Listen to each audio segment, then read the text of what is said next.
Durante o período do Renascimento cultural na Europa, nós tivemos o surgimento da imprensa moderna. E isso só foi possível graças aí ao trabalho do Johannes Gutenberg, como vocês estão vendo no slide. O Gutenberg, pessoal, ele desenvolveu a prensa de tipos móveis, que era um conjunto de equipamentos ali que permitiam a impressão de livros em uma grande quantidade e em menos tempo.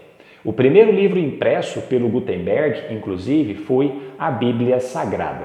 O trabalho do Gutenberg foi fundamental para que as ideias do Renascimento, quer dizer, aquelas ideias de defesa do uso da razão, defesa do antropocentrismo, do heliocentrismo, a defesa da cultura humanista, quer dizer, todas aquelas ideias da cultura do Renascimento foram divulgadas na época graças justamente aí à imprensa moderna desenvolvida a partir do trabalho do Gutenberg. E com isso, pessoal, eu quero dizer que a literatura do período acabou vendo aí a produção de muitos livros, de muitas obras literárias que, quando nós as lemos, nós conseguimos perceber uma série de aspectos da cultura renascentista. É sobre isso que eu vou falar a partir de agora. Quando nós analisamos a literatura produzida no período do Renascimento, nós percebemos algumas características importantes. Bom, o primeiro livro que eu gostaria de citar aqui e falar um pouco a respeito dele, na verdade é um grande poema, produzido pelo Dante Alighieri, chamado A Divina Comédia. Nós temos aí no slide, inclusive, uma foto que mostra um exemplar da Divina Comédia. Essa obra é interessante por quê? Porque ela sintetiza, de certa forma, uma parte do conhecimento filosófico e do conhecimento científico que existia no período do Renascimento. A obra foi publicada aí, como vocês podem ver, no início do século XIV.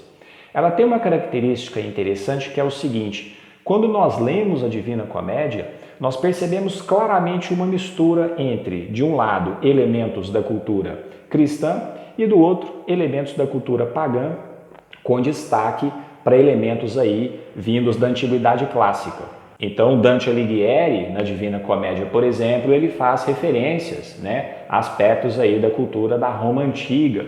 Por exemplo, um dado curioso sobre essa obra é que ela foi publicada em língua toscana. Na época, pessoal, era muito comum que os livros, as obras literárias fossem publicadas em latim, no idioma, na língua do latim.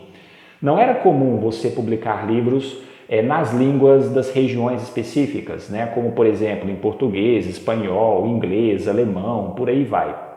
Então, a obra do Dante Alighieri, a Divina Comédia, ela foi publicada na língua toscana, que na verdade era um dialeto que seria aí uma das bases do que viria a ser depois o idioma italiano. Então esse é um aspecto curioso a respeito dessa obra produzida pelo Dante Alighieri. Quanto à história, é muito interessante porque o narrador do poema é o próprio Dante e ele também é um personagem da história. E essa história, narrada no poema Divina Comédia, ela conta basicamente a história da jornada do personagem, do narrador-personagem, pelo inferno, pelo purgatório e pelo paraíso. E aí o que acontece ao longo da narrativa é que o narrador-personagem, ele encontra vários outros personagens e discute com eles, debate com eles a respeito de uma série de temas, de uma série de assuntos que eram objetos de reflexão na época do Renascimento. E aqui, como eu disse, nós temos uma mistura de elementos da cultura cristã e da cultura pagã que fazia referência à antiguidade clássica e também com elementos filosóficos e científicos. Percebam que, quando nós falamos que o período do Renascimento cultural era marcado pela defesa do uso da razão, ou seja, numa perspectiva de crítica, de problematização dos dogmas da fé católica, nós não estamos querendo dizer que a cultura cristã, aquela cultura religiosa, tenha sido completamente abandonada no período do Renascimento. Vale sempre lembrar que o período do Renascimento foi um período de transição entre a Idade Média, marcada pela cultura religiosa, pela cultura cristã, e a chamada Idade Moderna, que vai ser muito marcada pelo conhecimento científico, pela especulação filosófica, enfim. Então, uma obra como a Divina Comédia, ela mistura todos esses elementos justamente porque ela foi produzida num contexto de transição. Então, vale a pena você se lembrar disso caso você leia a Divina Comédia em algum momento. Além do Dante Alighieri, outro autor do período que também publicou obras literárias foi o Francisco Petrarca. Petrarca foi autor aí de uma série de poemas, ele produzia uma rica poesia no período do Renascimento, e uma das características importantes da obra poética do Petrarca era justamente a referência à cultura da antiguidade clássica, com destaque aí para os seus sonetos, que eram poemas feitos aí pelo Petrarca. Como nós já sabemos, a retomada de elementos da antiguidade clássica era uma característica da cultura produzida no período do Renascimento. Uma obra importante do período foi o Decamerão, escrito aí pelo Giovanni Boccaccio. Essa obra tem uma característica interessante que é o seguinte: os personagens das histórias narradas no Decamerão, eles são movidos basicamente aí pelos seus sentimentos, pelas suas emoções, como por exemplo o ciúme, o ódio. Então a narrativa do Decamerão, que é uma narrativa em prosa, ao contrário aí dos poemas do Petrarca e mesmo da Divina Comédia do Dante Alighieri, o Decamerão foi escrito em prosa, ou seja, não era poesia. É uma narrativa interessante porque os personagens da história, eles possuem características muito humanas. Então, na verdade, o Decamerão, quando ele fala do ciúme, do ódio, de como as emoções interferem nas ações humanas, na verdade, o que o Decamerão está fazendo basicamente é analisar o próprio homem. Lembrem-se que, na cultura do Renascimento, a ideia de antropocentrismo, quer dizer, a ideia de que o homem ocupa o centro, e a valorização do humanismo, das várias áreas do conhecimento humano, colocavam o homem em destaque e não mais a figura de Deus, aquele Deus da Igreja Católica e tal. Então, uma obra como o Decamerão merece ser lida a partir aí dessa perspectiva, quer dizer, é uma obra que faz um verdadeiro estudo, vamos dizer assim, do próprio ser humano, de como o ser humano se comporta, de como o ser humano age em diferentes contextos. Indo agora para a região de Portugal, nós tivemos uma outra obra literária importantíssima no período, que foi a obra chamada Os Lusíadas, escrita pelo poeta português Luís de Camões. Os Lusíadas, na verdade, é um poema muito grande que conta uma parte da história de Portugal, as aventuras do povo português. Uma característica marcante dos Lusíadas é o fato aí de que os seus versos, eles possuem uma métrica, eles possuem rimas, quer dizer, é uma forma, que remete à forma da poesia, da cultura da antiguidade clássica, da Grécia Antiga, da Roma Antiga. E para além disso, nós temos um aspecto importante, que é o fato de que Os Lusíadas é um poema que vai glorificar o povo português. Os Lusíadas são os portugueses, por isso que o poema tem esse título. Então ele narra as viagens do povo português, as descobertas do povo português em alto mar, nas suas viagens, nas suas navegações. Então todas essas aventuras, todas essas partes da história de Portugal aparecem narradas nesse poema chamado Os Lusíadas, que foi publicado no século XVI, justamente o período aí das grandes navegações, período em que Portugal estava explorando outras partes do mundo. Outra obra importante da literatura portuguesa produzida no período foi O Alto da Barca do Inferno, escrito pelo dramaturgo e poeta português Gil Vicente. Essa é uma obra interessante porque ela faz uma série de críticas à sociedade da época, a comportamentos como a ganância, a corrupção, a hipocrisia. E é muito curioso porque na narrativa do Alto da Barca do Inferno, os personagens estão mortos. E aí a narrativa gira em torno do destino da alma desses personagens, das almas desses personagens. Quem será que vai para o paraíso? Quem será que vai para o inferno? Então os diálogos entre os personagens foram construídos pelo Gil Vicente como uma forma de criticar a sociedade da época. Então, por exemplo, as pessoas corruptas, gananciosas, na história do Alto da Barca do Inferno, são condenadas a irem para o inferno depois que elas morreram. Então, a partir disso, o Gil Vicente apresenta sua visão de mundo a respeito da sociedade do período do Renascimento. E, inclusive, instituições como a Igreja Católica são criticadas no Alto da Barca do Inferno. Por quê? Em diversos momentos da história, o autor, ele constrói a seguinte situação: a pessoa que foi muito religiosa em vida, mas que não se comportava direito, acha que vai para o paraíso apenas por ter sido religiosa. Mas na historinha do alto isso não acontece. Quer dizer, não adianta a pessoa ter uma fé religiosa se ela não se comporta de maneira adequada, de maneira ética em relação às outras pessoas. Essas almas são condenadas ao inferno pelas mãos aí do poeta Gil Vicente, do dramaturgo Gil Vicente. Essa obra merece ser lida porque ela dá uma dimensão muito interessante de como era, alguns aspectos aí da cultura do Renascimento também. Saindo da região de Portugal e indo para a região onde atualmente é a Espanha, nós tivemos uma outra obra literária importantíssima no período, que foi o romance Dom Quixote, escrito aí pelo Miguel de Cervantes. Esse livro é muito interessante porque ele narra a história de um sujeito que adorava histórias de cavalaria. Nós sabemos que as histórias de cavalaria eram muito comuns no período medieval. E aí esse sujeito, que é o Dom Quixote, o protagonista do livro, ele sai pelo mundo em viagens, em aventuras, dando uma de cavaleiro andante, de cavaleiro medieval, Quer dizer, ele quer viver na prática o que ele tinha conhecido a partir da literatura.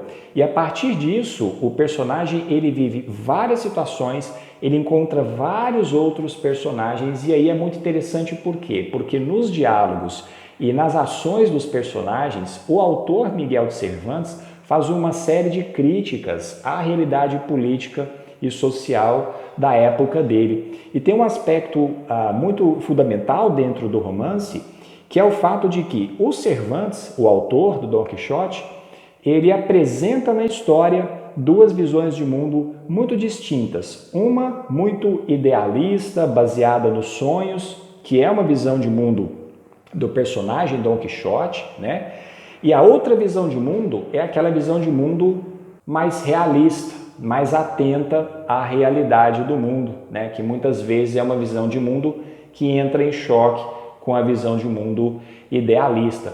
Então, o autor ele apresenta essas duas visões de mundo na época. O que me parece, pelo menos é a sensação que eu tenho quando leio Dom Quixote, é que no livro o Cervantes, ao mostrar as atitudes do Dom Quixote como atitudes muito baseadas no sonho, na fantasia, sem muita ligação com a realidade, é como se, na verdade, o autor estivesse nos dizendo o seguinte: olha, do jeito que o mundo está atualmente, infelizmente, atitudes como as do Dom Quixote, elas não têm mais espaço, A realidade do mundo é muito dura, é muito difícil e, portanto, essa dimensão do sonho, da fantasia, elas não têm, infelizmente, mais tanto espaço assim no mundo de hoje. Então, quando o livro faz aí, uma representação do personagem Dom Quixote como uma paródia dos cavaleiros medievais, a gente precisa se lembrar que, como qualquer paródia, não é só uma crítica, à cultura medieval, mas, num certo sentido, também tem um ar, vamos dizer assim, de homenagem, Então, é uma narrativa muito complexa, muito rica, muito interessante, e é um dos grandes exemplos, de obras literárias aí da literatura em língua espanhola. Outra obra que também fez uma série de críticas às convenções sociais da época, que remetiam à Idade Média, uma série de críticas à Igreja Católica do período, mas agora no espaço francês, é aí a série de histórias de Gargantua e Pantagruel. Esses dois personagens, na verdade, são dois gigantes que foram inventados aí pelo François Rabelais, o autor dessas histórias, E são histórias marcadas pela ironia, pelo humor, onde as atitudes dos personagens, elas são atitudes muito diferentes daquelas atitudes que eram valorizadas pela sociedade da época.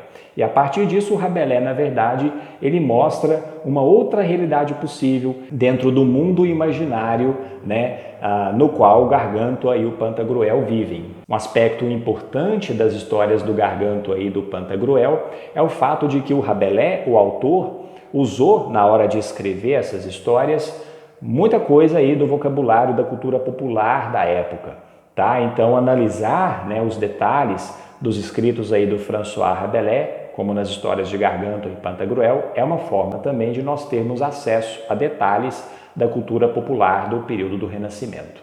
Uma outra obra literária que nós também não podemos deixar de citar é o Elogio da Loucura, obra aí que foi escrita pelo Erasmo de Roterdã no início do século XVI. Assim como outras obras que eu comentei anteriormente, o Elogio da Loucura também faz uma série de críticas ao comportamento social da época, principalmente o comportamento dos cristãos. E aí no livro, né, o Erasmo, na verdade, ele denuncia a ingratidão, a hipocrisia, a intolerância. Então existe uma discussão a respeito de como esse livro fez parte ali daquele contexto de críticas ao comportamento dos cristãos, sobretudo ao comportamento da Igreja Católica. Na Inglaterra nós temos o exemplo do William Shakespeare, poeta, dramaturgo aí muito importante dentro do contexto do Renascimento. No caso da obra literária do Shakespeare, nós temos aí as referências, né, ao comportamento dos homens, a questão das emoções humanas. Quer dizer, o Shakespeare abordou vários temas na sua obra literária e ele vai tratar também da questão aí das disputas pelo poder político. Aqui nós temos um dado importante. Lembrem-se que, durante muito tempo, a moral religiosa, a moral da fé católica, né, a moral cristã, era muito presente na cultura medieval, na cultura das pessoas da época. Só que, a partir do contexto do Renascimento, quando você tem o humanismo e o antropocentrismo, que colocam, portanto, em primeiro plano a figura do homem, né? O que você tem aqui, as disputas pelo poder político, elas vão cada vez mais passar a acontecer sem se levar em conta os princípios da moral religiosa. Quer dizer, o que vai valer a partir de agora, dentro desse contexto de modernidade política, são os desejos do homem, são os objetivos políticos do homem. No caso da obra do William Shakespeare, nós temos em várias peças teatrais desse autor justamente essa característica. Então, se a gente pegar, por exemplo, a peça teatral Ricardo III, né, que narra a história do Ricardo III, como que o Shakespeare construiu o personagem título dessa peça? Ora, o personagem Ricardo III na peça do Shakespeare é um sujeito extremamente ganancioso, ele mente, ele engana, ele mata pessoas, tudo isso em nome do poder político. Quer dizer, é um sujeito que as suas ações, elas não levam em conta o que aquela moral religiosa cristã dizia que deveria ser feito. Elas levam em conta os desejos do Ricardo III, as vontades do Ricardo III.